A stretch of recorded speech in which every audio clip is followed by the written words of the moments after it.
In this video, we're going to go through a summary and analysis of Chapter 2 of Mice and Men, particularly paying reference to things that will be useful for your revision for GCSE or IGCSE English Literature.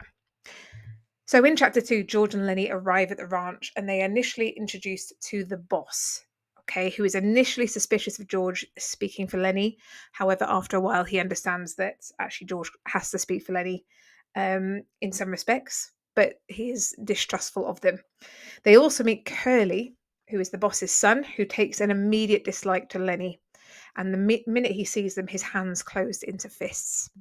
Okay, so we've got these two characters who kind of represent the natural hierarchy on the ranch. The boss and Curly are the two characters who have this power, and we see this kind of threat from both of them as soon as they're introduced. We also meet Curly's wife, who is described as flirtatious. She has the eye, she's heavily made up, and she's looking for Curly, although we can infer she's not really looking for Curly. She's just trying to find an excuse to get out and talk to the men on the ranch. And then the chapter ends with George warning Lenny to stay away from Curly and his wife, fearing trouble.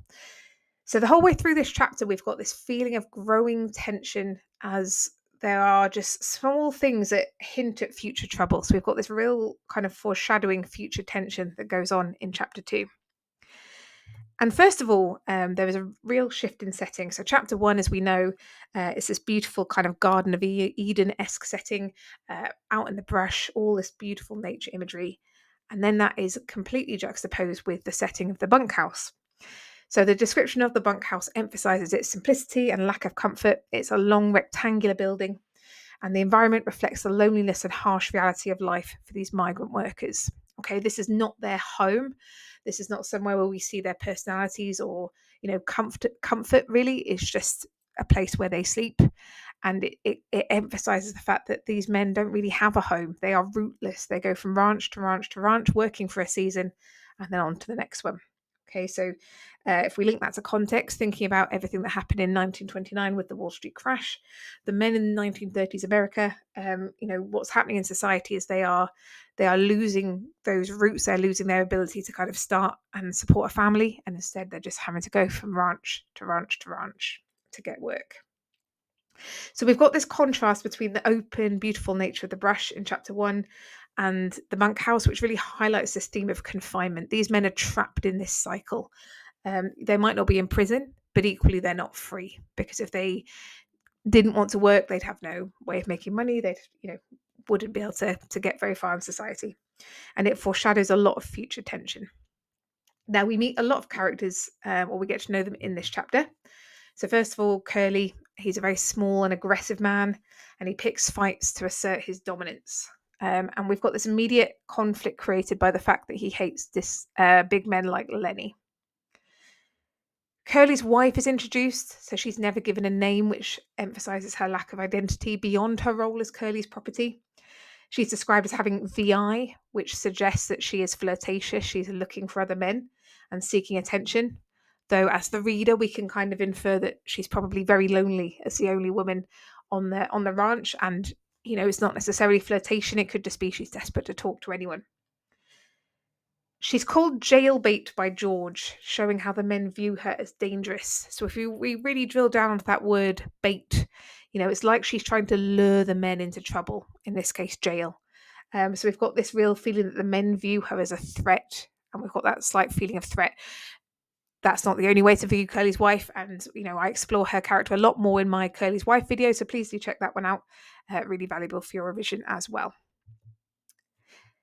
We also have Candy, a bit more information about him. So the old swamper, we get some back. He gives George and Lenny some background information about life on the ranch, and he's very much paired with his old dog, which he refuses to part with. And the old dog symbolizes the harsh reality of aging and usefulness in this world. So in this world where you're only provided for really if you're out working, and nothing in life really in this world is free.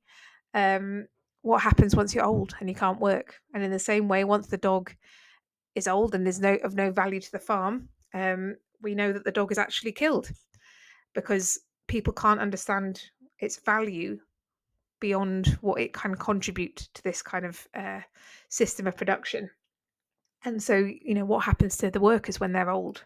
John Steinbeck really puts that question into our heads. Slim is also introduced as the prince of the ranch. So Slim is introduced as the real antithesis to Curly. Antithesis means, the kind of direct opposite, and we can compare and contrast those two characters in great detail. Again, I've done a whole other video on this. Please do check that out in the Advice of Men playlist. Slim is really respected by all the men and has a gravity in his manner that makes people listen to him. So his authority is shown in the way he speaks and moves, and he's this constant contrast to Curly. So Curly doesn't really have natural respect. He tries to get it by his use of violence, but uh, in comparison, Slim is just respected because of, fundamentally who he is. He is trusted by the men. He's very kind to George and Lenny when they arrive at the ranch. Now, the theme of loneliness is once again explored in this chapter. So it's evident amongst the ranch workers. Candy has only his dog. Curly's wife really doesn't have anyone. She has Candy. Sorry, not Candy. She has Curly. But he doesn't really seem to give her much attention. So she's isolated and kind of seems desperate for attention from the men. The bunkhouse where the workers sleep side by side lacks any real sense of community. And George and Lenny's bond is completely unique. And even Slim comments on how unusual it is for men to travel together. He tells George, ain't many guys travel around together, which highlights the fact that what George and Lenny has is something special in a world where most men are alone and don't have those family or friendship ties in the same way that George and Lenny do. Now, we have lots of foreshadowing in this chapter. So Curly's aggression towards Lenny hints at future conflict as he hates big guys. We've got Candy's description of his dog being old and no good, which foreshadows the harsh fate awaiting those who are seen as weak or not useful to society.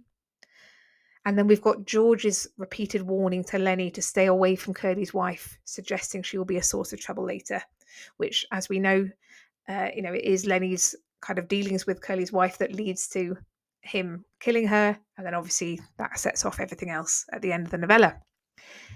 Thank you so much for watching. Please do let me know in the comments what questions you have for your revision. I'll be doing my best to get a summary and analysis of chapter 3 up soon. And please do like and subscribe. Thank you so much.